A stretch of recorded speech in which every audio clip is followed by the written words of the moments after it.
या सखोल विश्लेषणात सर्वांचं स्वागत आहे.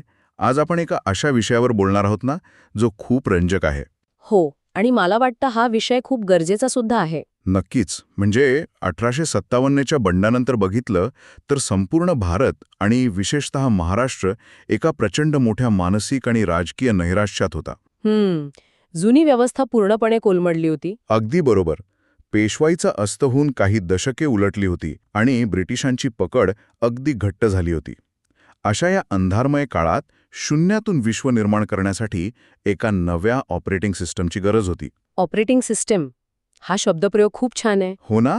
आणि आजच्या आपल्या या सखोल विश्लेषणाचा विषय तीच व्यक्ती आहे ज्यांनी आधुनिक महाराष्ट्राची आणि पर्यायाने भारताची ही नवी संस्थात्मक ऑपरेटिंग सिस्टम स्वतःच्या हातांनी लिहिली. न्यायमूर्ती महादेव गोविंद रानडे.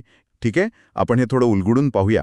ज्यांच्याबद्दल असं म्हटलं आहे की त्यांच्याकडे एका प्रेषिताची दूरदृष्टी होती, म्हणजे विजन ऑफ अ प्रॉफिट. त्यामागे एक अतिशय भक्कम कारण आहे. अरे वाह, डॉक्टर आंबेडकरांनी असं म्हटलंय. हो, आणि लोकमान्य टिळकांनीही त्यांच्या या अफाट कार्याचा गौरव केला होता.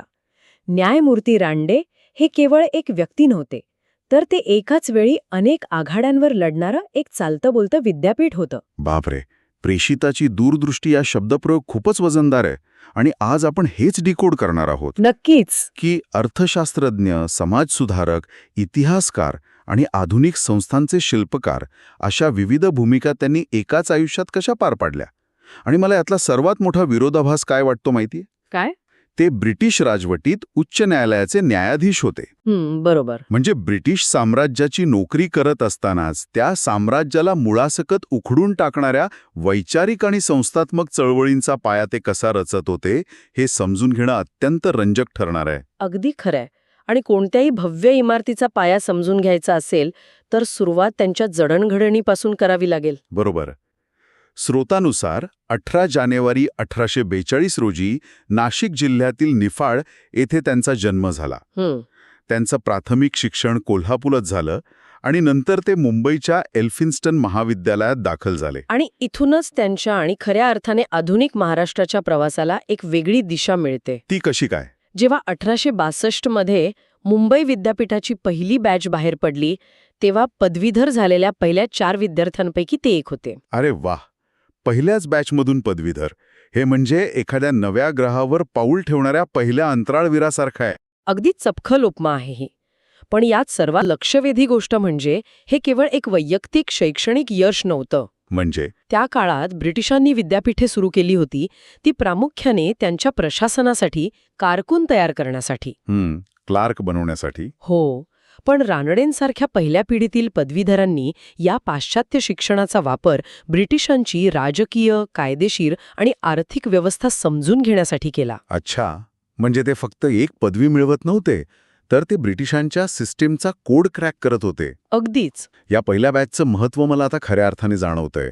हे एखाद्या नव्या आणि अतिशय गुंतागुंतीच्या यंत्रणेचं मॅन्युअल पहिल्यांदाच वाचून काढण्यासारखं आहे. बरोबर. म्हणूनच त्यांना मिळालेली प्रिन्स ऑफ ग्रॅज्युएट्स ही पदवी केवळ एक सत्कार नसून ती एका नव्या युगाची नांदी होती. नक्कीच. पण मला एक सांगा, 1864 मध्ये इतिहास आणि अर्थशास्त्रात MA केलं आणि 1866 मध्ये कायद्याची पदवी मिळवली. त्यानंतर त्यांनी 1871 मध्ये पोलीस मॅजिस्ट्रेट म्हणून काम सुरू केलं आणि 1893 मध्ये ते थेट मुंबई उच्च न्यायालयाचे न्यायाधीश झाले. हो, हा खूप मोठा प्रवास आहे. माझा प्रश्न हा आहे की त्यांनी या वैयक्तिक यशाचा आणि ब्रिटिश नोकरीचा वापर समाजासाठी नेमका कसा केला? कारण अनेक लोक अशी नोकरी मिळाल्यावर आरामात स्वतःचं आयुष्य जगतात. हाच तर न्यायमूर्ती रानडे यांच्या आयुष्यातील सर्वात मोठा आणि महत्त्वाचा टप्पा आहे. त्यांनी हे शिक्षण आणि ही पदं केवळ स्वतःच्या आर्थिक स्थैर्यासाठी वापरली नाहीत. बरं. ब्रिटिश प्रशासनात उच्च पदावर राहिल्यामुळे त्यांना एक गोष्ट अगदी जवळून पाहता आली, ती म्हणजे ब्रिटिशांची काम करण्याची पद्धत. म्हणजे त्यांची सिस्टीम कशी चालते ते. अगदी बरोबर. ब्रिटिशांचं सामर्थ्य केवळ त्यांच्या सैन्यात नव्हतं, तर त्यांच्या संस्थांमध्ये होतं. इन्स्टिट्यूशन्स. त्यांचे कायदे, त्यांची न्यायव्यवस्था, त्यांची आर्थिक धोरणे हे सर्व एक भक्कम संस्थात्मक पायावर उभं होतं. रानडेंच्या हे लक्षात आलं की जर भारतीयांना या बलाढ्य सत्तेशी लढायचं असेल तर केवळ भावनिक भाषणे देऊन चालणार नाही, किंवा नुसतं रस्त्यावर उतरून चालणार नाही. अगदी. भारतीयांना त्यांच्या स्वतःच्या संस्था उभ्या कराव्या लागतील. आणि इथूनच आपलं स्रोत त्यांच्या इन्स्टिट्यूशन बिल्डर म्हणजेच संस्थात्मक कार्याकडे वळतो. त्यांना आधुनिक भारताच्या संस्थात्मक जीवनाचा पाया घालणारे नेते म्हटले जातं. हो, ते तर आहेतच. पण जेव्हा मी त्यांनी स्थापन केलेल्या संस्थांची यादी पाहिली तेव्हा मला खरोखरच प्रश्न पडला. कोणता प्रश्न? म्हणजे बघा, 1867 मध्ये डॉक्टर आत्माराम पांडुरंग आणि डॉक्टर राधो भांडारकर यांच्यासोबत प्रार्थना समाज स्थापन केला. 1870 मध्ये गणेश वासुदेव जोशी म्हणजेच सार्वजनिक काका यांच्यासोबत पुणे सार्वजनिक सभा. 1885 मध्ये राष्ट्रीय काँग्रेसचे ते संस्थापक सदस्य होते. बरोबर. आणि 14 वर्ष राष्ट्रीय सामाजिक परिषदेचे महासचिव. या व्यतिरिक्त वसंत व्याख्यानमाला, वक्तृत्वोत्तेजक सभा, पुणे मर्कंटाईल बँक, रे म्युझियम, नेटिव्ह जनरल लायब्ररी आणि industrial association of western India. बापरे, यादी खूपच मोठी आहे. तीच तर गोमा आहे. मला इथं थोडं थांबवून विचारायचं आहे, हे सगळं एकाच माणसाने करणं शक्य तरी आहे का? म्हणजे बँकेही काढायची, लायब्ररीही काढायची, राजकीय पक्षही काढायचा आणि म्युझियमही. असा प्रश्न पडणं साहजिक आहे. ही सगळीकडे हातपाय मारण्याची प्रवृत्ती नव्हती का? एका माणसाने एवढ्या सगळ्या आघाड्यांवर लक्ष कसं केंद्रित केलं असेल? तर या सगळ्याचा नेमका अर्थ काय? हा प्रश्न खूप नैसर्गिक आहे. वरवर पाहता हे असं वाटू शकतं की ते विखुरलेलं काम करत होते. हो ना. पण जर आपण हे एका व्यापक दृष्टिकोनातून पाहिलं तर यामागील धोरण आणि तर्क समजतो. रानडे या सर्व संस्थांचं दैनंदिन व्यवस्थापन स्वतः करत नव्हते. अच्छा, म्हणजे ते स्वतः रोजच्या कामात लक्ष घालत नव्हते. नाही, ते विजनरी होते. ते बीज रोपणारे होते. त्यांनी समाजाला एक शरीर मानलं आणि त्या शरीराचे प्रत्येक अंग विकसित करण्यासाठी वेगवेगळ्या संस्थांची गरज असते हे त्यांनी ओळखलं होतं. म्हणजे प्रत्येक क्षेत्रासाठी एक वेगळी संस्था. अगदी बरोबर. आध्यात्मिक आणि वैचारिक सुधारणेसाठी प्रार्थना समाज, राजकीय हक्कांसाठी पुणे सार्वजनिक सभा आणि काँग्रेस, आर्थिक स्वावलंबनासाठी बँक आणि इंडस्ट्रियल असोसिएशन, आणि ध्यानाच्या प्रसारासाठी लायब्ररी आणि व्याख्यानमाला. अगदी तेच. ते एका समांतर सरकारची किंवा एका समांतर समाजव्यवस्थेची पायाभरणी करत होते. हे स्पष्टीकरण खूप महत्वाचं आहे.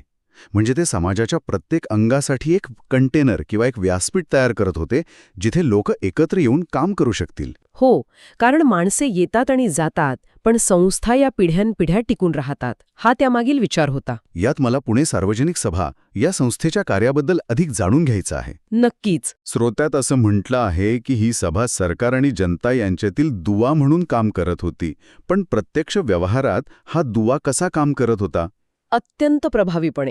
पुणे सार्वजनिक सभेचं काम केवळ ब्रिटिश सरकारला अर्ज देणं एवढंच मर्यादित नव्हतं. मग ते अजून काय करायचे?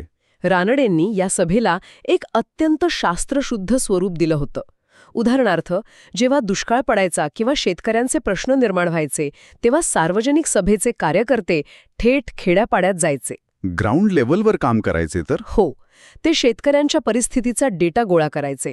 त्यांची आर्थिक स्थिती, पिकांचं नुकसान यावर सविस्तर अहवाल तयार करायचे. अरे वा.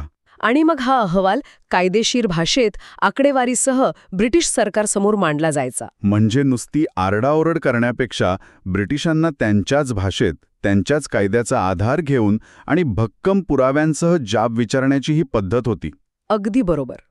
ब्रिटिशांना आकड्यांची भाषा समजायची आणि रानडे नेमके तेच करत होते. म्हणूनच ब्रिटिश सरकारला ही पुणे सार्वजनिक सभेच्या अहवालांची दखल घ्यावी लागायची. हो, आणि हे सगळं करत असताना न्यायमूर्ती रानडेंना एक गोष्ट अगदी लख्खपणे माहिती होती. कोणती? राजकीय हक्क आणि संस्था उभारून तोपर्यंत काहीच साध्य होणार नाही जोपर्यंत भारतीय समाज आतून सुधारत नाही. हो, समाजाची मानसिकता बदलणं गरजेचं होतं. अगदी. जातीभेद, अंधश्रद्धा, स्त्रियांवरील बंधने यांनी पोखरलेला समाज कधीही खऱ्या अर्थाने स्वतंत्र होऊ शकत नाही. बरोबर आहे. आणि म्हणूनच समाज सुधारणेला त्यांनी राजकारणाच्या बरोबरीने किंबहुना थोडे अधिकच महत्त्व दिले. स्रोतामध्ये त्यांच्या समाज सुधारणेचे एक अतिशय प्रसिद्ध सूत्र दिले आहे: ह्युमनाइज, इक्वलाइज आणि स्पिरिच्युअलाइज. ह्युमनाइज म्हणजे माणसाला माणुसकीची जाणीव करून देणे. इक्वलाइज म्हणजे समानता प्रस्थापित करणे. पण मला यातील स्पिरिच्युअलाइज या शब्दाभोवती थोडी चर्चा करायची आहे. विचारणं. समज सुधारणेच्या संदर्भात आध्यात्मिकीकरण किंवा स्पिरिच्युअलाइज करणे म्हणजे नेमके काय? याचा अर्थ समाजाला अधिक धार्मिक बनवणे असा होतो का? अजिबात नाही. इथे स्पिरिच्युअलाइज या शब्दाचा अर्थ कर्मकांडे वाढवणे किंवा पूजा अर्चा करणे असा मुळीच नाहीये. मग नेमका अर्थ काय? रानडेंच्या मते शेकडो वर्षांच्या पारतंत्र्यामुळे आणि चुकीच्या रूढी परंपरांमुळे भारतीय माणसाचा आत्मा किंवा त्याची संवेदनशीलता मृतवत झाली होती. म्हणजे ते बधीर झाले होते. हो, स्पिरिच्युअलाइज करणे म्हणजे मानवी आत्म्याला उन्नत करणे, माणसाला त्याची स्वतःची आणि दुसऱ्याच्या जगण्याची किंमत ओळखायला शिकवणे. बापरे, हा विचार खूपच सखोल आहे. हो ना. जेव्हा एखादा समाज विधवेचं मुंडन करून तिला अंधारात ढकलतो तेव्हा तो समाज आध्यात्मिकदृष्ट्या मृत झालेला असतो. हे खूपच भयानक वास्तव होतं. अशा समाजाला पुन्हा जिवंत करणे, त्यांच्यात करुणा आणि न्यायाची भावना जागृत करणे, याला रानडे स्पिरिच्युअलाइज करणे म्हणत होते. हे विश्लेषण खरोखरच डोळे उघडणारे आहे. म्हणजे धर्मग्रंथांच्या पलीकडे जाऊन माणसातील देवत्व जागृत करण्याचा हा प्रयत्न होता. अगदी बरोबर. आणि हे त्यांनी प्रत्यक्ष कृतीतून दाखवून दिले. 1861 मध्येच त्यांनी विधवा विवाह उत्तेजक मंडळ स्थापन केले होते. तसेच 1885 मध्ये वामन आबाजी मोडक आणि डॉक्टर राघो भांडारकर यांच्या साथीने महाराष्ट्र गर्ल्स एज्युकेशन सोसायटीची स्थापना केली. आणि पुण्यातील प्रसिद्ध हुजूर पागा ही मुलींची शाळा सुरू केली. हो, स्त्री शिक्षणासाठी हे एक अतिशय क्रांतिकारक पाऊल होते. पण इथेच हा विषय खऱ्या अर्थाने रंजक होतो. असं का वाटतं तुम्हाला? कारण मला एका मोठ्या विरोधाभासावर बोट ठेवायचे आहे. इतिहासात आपण अनेकदा पाहतो की जे नेते व्यासपीठावर मोठ्या मोठ्या सुधारणांच्या गप्पा मारतात त्यांच्या स्वतःच्या घरात मात्र अत्यंत पुराणमतवादी वातावरण असते. हे अगदी अचूक निरीक्षण आहे तुमचं. तत्कालीन अनेक समाजसुधारकांची हीच शोकांतिका होती की त्यांच्या कथनी आणि करणीत खूप तफावत होती. पण रानडेंचे वेगळेपण इथेच उठून दिसते. त्यांनी श्री शिक्षणाची सुरुवात स्वतःच्या घरापासून केली. रमाबाई रानडे, बरोबर. हो, त्यांच्या पत्नी रमाबाई रानडे या लग्नावेळी पूर्णपणे अशिक्षित होत्या. त्या काळातील सनातनी समाजाचा प्रचंड विरोध पत्करून, घरातल्या ज्येष्ठांचा रोष सहन करून रानडेंनी रमाबाईंना स्वतः शिकवले, साक्षर केले. हे काम अजिबात सोपे नव्हते त्या काळात. मुळीच नाही. तत्कालीन पुण्यात एका प्रतिष्ठित व्यक्तीने स्वतःच्या पत्नीला शिकवणे हे एक मोठं बंड होते. आणि त्या बंडाचं फळ किती गोड होते हे इतिहासाने पाहिले आहे. त्याच रमाबाई रानडे यांनी पुढे जाऊन सेवा सदन आणि हिंदू लेडीज सोशल क्लबसारख्या संस्था उभ्या केल्या. आणि हजारो स्त्रियांच्या उद्धाराचे कार्य केले. रानडेंनी स्वतःच्या पत्नीला केवळ साक्षर केले नाही, तर त्यांना एक सक्षम नेतृत्व बनवले. हे खऱ्या अर्थाने इक्वलाइज म्हणजे समानता प्रस्थापित करणे होते. अगदी बरोबर. आता आपण त्यांच्या प्रवासातील आणखी एका अत्यंत महत्त्वाच्या पैलूकडे वळूया, ज्याने भारताच्या आर्थिक विचारांची दिशा बदलली. अर्थशास्त्रातील त्यांचं योगदान, बरोबर? हो, न्यायमूर्ती रानडे यांना भारतीय अर्थशास्त्राचे जनक मानले जाते. स्रोतात त्यांच्या एसेज ऑन इंडियन इकॉनॉमिक्स या ग्रंथाचा विशेष उल्लेख आहे. आणि असे म्हटले आहे की त्यांनी स्वदेशीला शास्त्रशुद्ध स्वरूप दिले. स्वदेशीला शास्त्रशुद्ध स्वरूप देणे म्हणजे नेमके काय? स्वदेशी म्हणजे फक्त परदेशी कपड्यांची होळी करणे नव्हे का? नाही, स्वदेशीचा तो भावनिक आणि आक्रमक अर्थ रानडेंना मान्य नव्हता. अच्छा. रानडेंच्या मते केवळ परदेशी कपड्यांची होळी करून ब्रिटिशांचे आर्थिक साम्राज्य कोसळणार नव्हते. मग त्यांच्या मते उपाय काय होता? त्यांच्या एसेज ऑन इंडियन इकॉनॉमिक्समध्ये त्यांनी हे सप्रमाण सिद्ध केले की ब्रिटिशांच्या आर्थिक धोरणांमुळे भारताचे कसे शोषण होत आहे. पण त्याचबरोबर त्यांनी उपायही सुचवले. ते कोणते? त्यांच्या मते शास्त्रशुद्ध स्वदेशी म्हणजे देशात भांडवल किंवा कॅपिटल तयार करणे, मोठे कारखाने उभारणे आणि आधुनिक तंत्रज्ञानाचा वापर करणे. म्हणजे हेवी इंडस्ट्रीज. हो, जोपर्यंत भारत स्वतःचे लोखंड, स्वतःची यंत्रे आणि स्वतःच्या बँका तयार करत नाही, तोपर्यंत केवळ विदेशी मालावर बहिष्कार टाकून देश आर्थिकदृष्ट्या स्वतंत्र होणार नाही, हा त्यांचा अतिशय स्पष्ट विचार होता. अरे वा, म्हणजे ते केवळ निषेध करत नव्हते, तर ते प्रोडक्शन किंवा उत्पादनावर भर देत होते. अगदी बरोबर. आर्थिक स्वावलंबनाशिवाय राजकीय स्वातंत्र्य म्हणजे केवळ सत्तांतर ठरेल, हा त्यांचा इशारा होता. नक्कीच. आणि केवळ अर्थशास्त्रातच नव्हे तर साहित्यात आणि इतिहासातही त्यांनी अशीच पायाभरणी केली. The rise of Maratha power किंवा मराठी सत्तेचा उदय हा त्यांचा ग्रंथ खूप प्रसिद्ध आहे. हो, त्यात त्यांनी शिवरायांच्या स्वराज्याचं खरं स्वरूप मांडलं. बरोबर. त्यांनी दाखवून दिले की शिवरायांचे स्वराज्य हे केवळ एक बंड नव्हते, तर ती एक सुनियोजित राजकीय आणि सामाजिक क्रांती होती. आणि त्यांचं साहित्य क्षेत्रातील कामही खूप मोठं आहे. हो ना. इंदुप्रकाश या इंग्रजी मराठी वृत्तपत्राचे संपादन त्यांनी केले आणि 1878 साली पुण्यात झालेल्या पहिल्या अखिल भारतीय मराठी साहित्य संमेलनाचे ते अध्यक्ष होते. खरंच, किती बहुआयामी व्यक्तिमत्व होतं ते. इतकेच नाही तर मुंबई विद्यापीठात मराठी भाषेला मानाचे स्थान मिळवून देण्यासाठी ही त्यांनी मोठा संघर्ष केला. तुम्ही पाहत आहात की ते प्रत्येक क्षेत्रात, मग ते साहित्य असो, इतिहास असो किंवा अर्थशास्त्र, भारतीयांमध्ये एक आत्मसन्मान आणि संस्थात्मक पाया निर्माण करत होते. पण या सर्वांचा कळस म्हणजे त्यांची राजकीय विचारधारा. ते मवाळ गटाचे अत्यंत महत्त्वाचे नेते होते. इथेच माझा मुख्य आक्षेप किंवा प्रश्न आहे. कोणता? स्रोतात अतिशय स्पष्टपणे नमूद केले आहे की त्यांचा क्रांतीपेक्षा संथ उत्क्रांतीवर आणि सनदीशीर मार्गांवर जास्त विश्वास होता. ग्रॅज्युअल इव्होल्युशन, हो. पण तत्कालीन परिस्थितीचा विचार करा. लाखो भारतीय दुष्काळाने मरत आहेत. ब्रिटिश सरकार अत्यंत निर्दयीपणे शेतसारा वसूल करत आहे. लोकांवर अत्याचार होत आहेत. परिस्थिती खूपच भयानक होती. अशा ज्वलंत आणि भयानक परिस्थितीत कोणीतरी येऊन सांगते की आपण संथ उत्क्रांतीची वाट पाहूया, कायदेशीर मार्गाने अर्ज विनंत्या करूया. हे त्यावेळच्या तरुण रक्ताला किंवा सामान्य जनतेला संताप आणणारे नसेल का? हा प्रश्न खूप जणांना पडतो. अशावेळी हा मवाळ मार्ग निवडणे हे ब्रिटिशांची हुकुमशाही निमूटपणे सहन करण्यासारखे नव्हते का?